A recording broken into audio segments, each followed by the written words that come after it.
3 million বা 30 লাখ, না এটা শুধুমাত্র কোনো সংখ্যা নয়, এটা যুদ্ধের কোনো হিসেব নয় অথবা খরার কারণে কোনো মৃত্যুর সংখ্যাও নয়। এই 30 লাখ মানুষ মারা গেছিল শুধুমাত্র না খেতে পেয়ে, বা না খেতে পাওয়ার জন্য যে সমস্ত রোগ শরীরে হয় সেই সমস্ত রোগের কবলে পড়ে। কিন্তু 1943-এর বাংলার দুর্ভিক্ষ সম্পর্কে আমাদের কি শেখানো হয়েছে? আমাদের এটাই বলা হয়েছে যে এটা শুধুমাত্র যুদ্ধের একটা প্রকোপ ছিল, প্রকৃতির এক নিষ্ঠুর রূপ ছিল এটা। কিন্তু যদি বলি যে এই গল্পটা পুরোটা সত্য নয়, কিছু ক্ষমতাবান মানুষ লন্ডনে বসে ইচ্ছে করেই এই সিদ্ধান্তগুলো নিয়েছিল, অথবা ইচ্ছে করেই কিছু করেনি, যাতে একটা ছোট্ট সমস্যা ধীরে ধীরে এত বড় বিপর্যয় ডেকে আনতে পারে। এটা চার্চিলের সেই যুদ্ধ, যে যুদ্ধ কোনো সেনাবাহিনীর বিরুদ্ধে নয়। এই যুদ্ধ লড়া হয়েছিল হতদরিদ্র বাংলার গরিব সাধারণ মানুষের বিরুদ্ধে। এটা হলো সেই যুদ্ধ, যে যুদ্ধে মৃত্যুর সংখ্যা লেখা হতো হাড্ডিসার দেহ আর চিহ্নহীন কবরে। আজ আমরা চার্চিলের বীরত্বের গল্পের আড়ালে থাকা এক ভয়ঙ্কর সত্য তুলে ধরব। তাহলে চলো ভিডিওটা শুরু করা যাক। আমি সৈকত, আর তোমাদের সবাইকে স্বাগত স্পিকি পায়ের আরও একটা ভিডিওতে।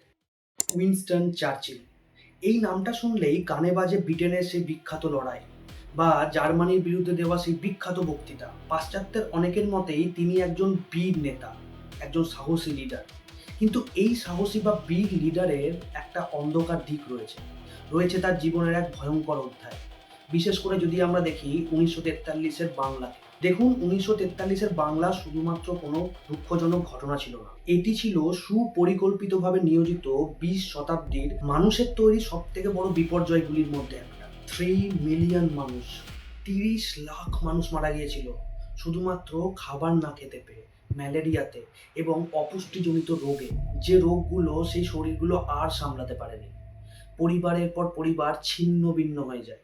পুরুষেরা নিজের জায়গা জমি ঘটি বাটি সমস্ত কিছু বিক্রি করতে শুরু করে নিজের অভাবের তাড়নায়।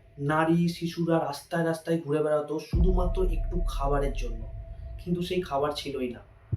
একটা জাতি, একটা সমাজ যেন ছিঁড়ে টুকরো টুকরো হয়ে গিয়েছিল। আর বিগত এত বছর ধরে আমাদের কি বলা হয়েছে? যে এটা ছিল প্রকৃতির খেয়াল, ফসল নষ্ট আর যুদ্ধের প্রকোপ। কিন্তু এখনকার বিজ্ঞানীরা ভিন্ন সুর গায়। বিজ্ঞানীরা দেখিয়েছেন যে 1943-এ কোনো খরা হয়নি, বরং বৃষ্টিপাত স্বাভাবিকের মতোই ছিল, এবং কিছু জায়গায় বৃষ্টিপাত গড়ের থেকে বেশিও হয়েছে। তাহলে কিভাবে হলো এই সর্বনাশ? কিভাবে হলো এত মানুষের মৃত্যু? কেন এই মৃত্যু মিছিল? উত্তরটা লুকিয়ে আছে একের পর এক ভুল সরকারি সিদ্ধান্তে, যুদ্ধের অগ্রাধিকার এবং চার্চিলের ভারতীয়দের প্রতি অবহেলার মধ্যে। আমরা এখন দেখব যে কিভাবে চার্চিলের সরাসরি নির্দেশ, ভারতীয়দের প্রতি অবজ্ঞা এবং তার সরকারের সিদ্ধান্ত বাংলার দুর্ভিক্ষের কেন্দ্রবিন্দুতে ছিল। দেখুন, এই ঘটনার গভীরতা বুঝতে গেলে আমাদের প্রথমে কিছু ভুল ভাঙতে হবে। আমাদের কি বলা হয়েছে? যে এই দুর্ভিক্ষ হয়েছিল কারণ বাংলায় খাবার শেষ হয়ে গেছিল, প্রকৃতির জন্য। হ্যাঁ, 1942-এর শেষের দিকে একটা সাইক্লোন হয়েছিল, কিছু ফসলে রোগও লেগেছিল। কিন্তু কথা হলো, নোবেলজয়ী অর্থনীতিবিদ অমর্ত্য সেন নিজে বলেছেন যে 1943 সালে যে পরিমাণ চাল বাংলায় ছিল সেটা অন্যান্য বছরের তুলনায় খুব একটা কম ছিল না, বরং 1941 সালে যে সময় কোনো দুর্ভিক্ষ হয়নি সেই সময় বা সেই বছরের তুলনায় 1943-এ 13% চাল বেশি ছিল। আবার বলছি, 1941-এ যে সময় কোনো দুর্ভিক্ষ হয়নি সেই সময় যে পরিমাণ চাল বাংলায় ছিল তার থেকে 1943 সালে যে বছরে দুর্ভিক্ষ হয়েছিল তার থেকে 13% বেশি চাল ছিল। তাহলে খাবার যদি ছিল তাহলে এত মানুষ মরলো কেন? দুর্ভিক্ষ হলো কিভাবে? সব গন্ডগোল তখন শুরু হয় যখন দ্বিতীয় বিশ্বযুদ্ধ তীব্রতর হয়ে ওঠে, যখন জাপান 1942-এর শুরুর দিকে বার্মা দখল করে ফেলে। বার্মা দখল করার সাথে সাথে ভারতের একটা চালের উৎস হাত থেকে বেরিয়ে যায়, মানুষ আতঙ্কে পড়ে যায়, বাজারে মজুতদারি শুরু হয়, জিনিসের দাম আস্তে আস্তে বাড়তে শুরু করে। কিন্তু এই কারণে আসল সর্বনাশ হয়নি। সর্বনাশ তখন শুরু হয় যখন ব্রিটিশ ঔপনিবেশিক সরকার, যার নির্দেশদাতা ছিল চার্চিলের ওয়ার ক্যাবিনেট, তারা সচেতনভাবে কিছু নিষ্ঠুর সিদ্ধান্ত নেয়। যেহেতু তখন বাংলাকে জাপান আক্রমণ করতে পারে এরকম আশঙ্কা ছিল, তাই ব্রিটিশরা শুরু করে স্কর্চড আর্থ আর ডিনায়াল পলিসি। শুনতে যেন কেমন যুদ্ধের গুরুত্বপূর্ণ কিছু মনে হচ্ছে, তাই না? কিন্তু আসলে এগুলো বাংলা আর বাঙালির বিরুদ্ধে ছিল। সবচেয়ে নৃশংস সিদ্ধান্ত ছিল রাইস ডিনায়াল স্কিম। বা চাল বর্জন নীতি। আসলে জাপানের বার্মা দখলের পর ব্রিটিশ সরকার এটা মনে করেছিল যে বাংলার উপকূলবর্তী অঞ্চলে জাপানি সেনা পৌঁছে যেতে পারে, তাই সেনাবাহিনী বাংলার উপকূলবর্তী অঞ্চলগুলো থেকে সমস্ত চাল বাজেয়াপ্ত করে, যাতে শত্রুপক্ষ এসে কোনো রকম রসদ বা চাল কিছুই খুঁজে না পায়। এতে সাধারণ মানুষদের জন্য বাজারে রসদ হঠাৎ করে উধাও হয়ে যায় এবং অর্থনীতি ভেঙে পড়ে। এর সাথেই শুরু হয় আরও একটা ভয়ঙ্কর নীতি, বোট ডিনায়াল স্কিম বা নৌকা বর্জন পলিসি। এই পলিসির দ্বারা ব্রিটিশ সরকার চেয়েছিল যে বাংলায় যে সমস্ত উপকূলবর্তী অঞ্চলে নৌকোগুলো আছে, যারা চাল পরিবহন করে, যারা মৎস্য শিল্পের জন্য সমুদ্রে মাছ ধরতে যায়, অথবা যে সমস্ত নৌকা লজিস্টিক ব্যবস্থার ভিত ছিল, সেই সমস্ত নৌকা এবং উপকূলবর্তী মানুষের নৌকাকে ভেঙে দিত ব্রিটিশ সরকার, যাতে জাপানি সেনা এসে এই নৌকাগুলোকে ব্যবহার না করতে পারে। আর এর প্রভাবে কি হয়, নদীমাতৃক বাংলা, যে বাংলা শিল্প বাণিজ্য সমস্ত কিছু ট্রান্সপোর্ট শুধুমাত্র নদীর পরিবহনের উপরই বেশি নির্ভর করত, সেই নদীমাতৃক বাংলার লজিস্টিক ব্যবস্থা ভেঙে পড়ে এবং বাংলার অর্থনীতিতে এক বিশাল বড় ডাউনশিফট শুরু হয়। এই সিদ্ধান্তগুলো কোনো দুর্ঘটনা ছিল না, এই সিদ্ধান্তগুলো ছিল তখনকার ব্রিটিশ ইন্ডিয়ান আর্মি এবং ব্রিটিশ সরকারের সিদ্ধান্তের ফল। আর এইগুলোর ফলে বাংলায় ভয় আর আতঙ্ক ছড়িয়ে পড়ে, ব্যবসায়ীরা মজুত করতে শুরু করে, দাম আকাশ ছোঁয়া হয়ে যায় এবং সাধারণ মানুষের হাতের বাইরে বেরিয়ে যায় সমস্ত পণ্য সামগ্রীর দাম। 1943-এর শুরুতে দুর্ভিক্ষের করাল গাছ ছড়িয়ে পড়ছে, রাস্তায় রাস্তায় না খেতে পাওয়া মানুষের লাশ শকুনে ছিঁড়ে খাচ্ছে।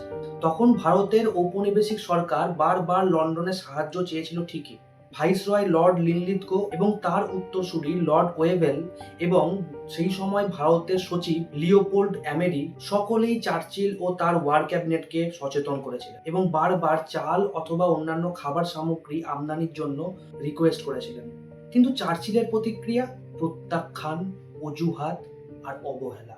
তার প্রথম এবং একমাত্র অগ্রাধিকার ছিল ইউরোপের যুদ্ধ। অস্ট্রেলিয়া, কানাডা বা ব্রিটিশ সরকারের অন্যান্য সাম্রাজ্য থেকে চাল বা অন্যান্য খাবার সামগ্রী আমদানি করার যে রিকোয়েস্ট, বারবার তা রিজেক্ট করা হয়, কিংবা তুচ্ছ কিছু খাদ্য পাঠানো হয়, কিছু খাদ্য সামগ্রী পাঠানো হয় যা একদমই অবমাননাকর ছিল। একবার ভাবুন তো, মধুশ্রী মুখার্জির বই চার্চিলস সিক্রেট ওয়ার, এতে লেখা আছে যে কিভাবে 1943-এ যে সময় ভারতবর্ষের বাংলাতে এক দুর্ভিক্ষ চলছে খাবারের অভাবে, সেই সময় বাংলা থেকে চাল রপ্তানি করা হতো বিদেশে। একটা এস্টিমেট অনুযায়ী 1943-এর জানুয়ারি থেকে জুলাইয়ের মধ্যে 70,000 টন চাল বিদেশে রপ্তানি করা হয়। বাংলার মানুষ খিদেতে মারা যাচ্ছে, আর সেই সময় বাংলা থেকেই চাল রপ্তানি করা হচ্ছে। আর আমাদেরকে সবাই বোঝাতে আসে যে এই দুর্ভিক্ষ শুধুমাত্র প্রকৃতি আর যুদ্ধের কারণে ছিল। আর এমনও না যে শুধুমাত্র চাল ছিল না, ব্রিটিশ সাম্রাজ্যে প্রচুর পরিমাণ গম মজুদ ছিল, কিন্তু কখনোই তা বাংলার এই হতদরিদ্র ক্ষুধায় পীড়িত মানুষদের জন্য একটুও পাঠানো হয়নি। লিওপোল্ড অ্যামেরি নিজের ডায়েরিতে লিখেছেন যে চার্চিল মনে করত যে শক্তিশালী গ্রিকদের তুলনায় অপুষ্টিতে ভোগা বাঙালিরা যদি আগে মারা যায় তাতে তার কিচ্ছু যায় আসে না। এই ছিল চার্চিলের মনোভাব। আর আমরা তাকে গ্রেট হিরো বলবো? অন্তত আমরা বাঙালিরা এবং ইন্ডিয়ানসরা তাকে কোনোদিন গ্রেট হিরো বলতে পারি না। আর এটা শুধুমাত্র বাঙালিদের নয়, এটা ছিল ভারতীয়দের ওপর এক ঘৃণার বহিঃপ্রকাশ। এই ছিল চার্চিলের সেই মুখ যা কখনো আমাদের ভালোভাবে দেখানো হয়নি বা আগে কখনো চেনানো হয়নি। যে মানুষটাকে গোটা বিশ্ব এবং পাশ্চাত্যের দেশগুলো যুদ্ধজয়ী মহানায়ক বলে, সেই মানুষটার কিছু সিদ্ধান্তের জন্য বাংলায় লক্ষ লক্ষ মানুষ শুধু না খেতে পেয়ে মারা গেছে। এটা কি শুধুমাত্র নিছকই অবহেলা ছিল, না এটা ছিল এক নির্লজ্জ নিষ্ঠুরতা? কিন্তু এখানেই কি শেষ, না আরো কিছু বলার আছে? অবশ্যই অনেক কিছু বলার আছে, তাই আমি এই ভিডিওর পার্ট 2 খুব তাড়াতাড়ি নিয়ে আসবো, আর সেখানে দেখাবো যে চার্চিল শুধুমাত্র নিজের ডিসিশনের জন্য কিভাবে বাংলাকে এক দুর্ভিক্ষের মুখে ঠেলে দিয়েছে। I hate Indians, they breed like rabbits, এই ধরনের মনোভাব যে চার্চিল রাখতো, আর তার এই মনোভাব কিভাবে ধীরে ধীরে পলিসি মেকিং অবধি চলে গিয়েছিল, সেই নিয়ে আমি পরের পার্টও বানাবো। তাই এই ভয়ঙ্কর সত্য, যে সত্য তোমাকে কেউ বলে না, কোনো টেক্সট বুকে ভালোভাবে এই সম্পর্কে লেখা থাকে না, তার পার্ট 2 কখনোই মিস করো না, কারণ কিছু সত্য সামনে আসা অবশ্যই দরকার।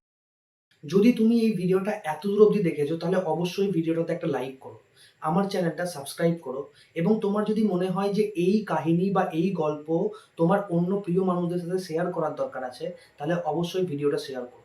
আর আমরা এই চ্যানেলে এই ধরনের হিডেন কিছু হিস্ট্রি আনবো যেগুলো আমাদের নর্মাল টেক্সট বুকে কখনো থাকে না, কিন্তু যেগুলো বাংলা এবং বাঙালির জানা খুব দরকার। কারণ কিছু সত্য অপ্রিয় হলেও সামনে আসা দরকার।